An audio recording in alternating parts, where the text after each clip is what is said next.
Hey there, welcome to Muskoka State Talks with Idan.Silenikov. I am a local realtor and I know a few things about short-term rentals in the area. If you're looking to buy a home and turn it into a short-term rental, or if you're planning on turning your own home into a short-term rental, you need to be aware of permits, costs, and regulations to make sure that you are successful. Watch this video to the end to make sure you avoid yourselves tens of thousands of dollars in fines, or worse, a complete loss of your investment. Before we dive in, don't forget to hit that like button and subscribe to my channel for more Muskoka real estate tips and updates. And if you want to chat with me personally about investing in Muskoka, check out my contact information in the description below. The first thing we got to remember is that regulations are good for short-term rentals, because if you buy a property and turn it into a short-term rental and there are no regulations in that area, though it may be legal at that time, what happens if the municipality comes in with new rules saying that you can no longer run that short-term rental? Or they may come out with other regulations that may impact your investments, such as having a minimum night stay of, let's say, 30 days. That's not going to be very good when you're trying to rent out your place over the weekend. The reality is that this has happened because in the last few years, Airbnb was being mass adopted by different municipalities. Some were against it and some were not. If you're wondering which towns in Muskoka allow short-term rentals, I will cover it town by town in this video. Let's kick things off with Huntsville. Is a permit required? Yes, it is, and it'll cost you different amounts depending on whether or not this is your primary or secondary residence. If this is your primary residence, you can expect to pay $250 a year to maintain your permit, whereas if it is your secondary property, you'll be required to pay $500 every single year to maintain your permit. How to obtain the permit, you wonder? Well, you go to the Town of Huntsville website and they have a very informative guideline of what is required to obtain a permit.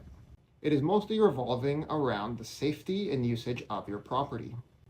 In the town of Huntsville, there are no regulated minimum nights, so you may rent out your property for as little as one night at a time. The big caveat is that if you rent your property for less than 28 days at a time, you are considered a short-term rental, and short-term rentals must pay municipality accommodations tax, otherwise known as MAT. It is equivalent to 4% of your accommodations. For more information, make sure you visit the official Huntsville website. Next up is Bracebridge. Is a permit required in Bracebridge? The answer is yes, and it is costly. Your initial fee is $1,500 for your permit application, and going forward, it'll cost you $300 every single year to renew. Much like Huntsville, there is a MAT tax of 4%, as well as a standard regulation process. The permit will ensure compliance with zoning laws and safety standards. Moving on to Gravenhurst, yes, a permit is absolutely required. It is newer for 2024 and 2025, but nonetheless, make sure you get it to avoid massive fees. A permit is required and it is going to cost you $300 a year to maintain your permit. There are no minimum night stays, so you can rent it out for as little as one night at a time.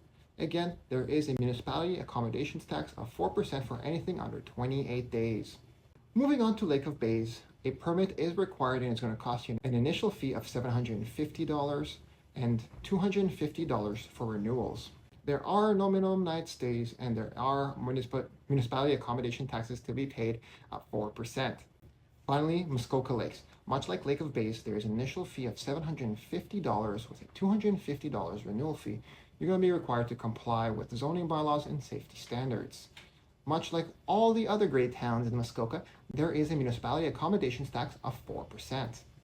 So there you have it. Whether you're looking to buy an investment property or want to start renting out your existing one, understanding these permit requirements and fees are crucial for your success. If you found this video helpful, make sure to like, share, and subscribe for more real estate insights. If you're serious about investing in Muskoka, I can help you find the perfect property. Check out my information below to contact me. Thank you so much for watching. I'll see you in the next video.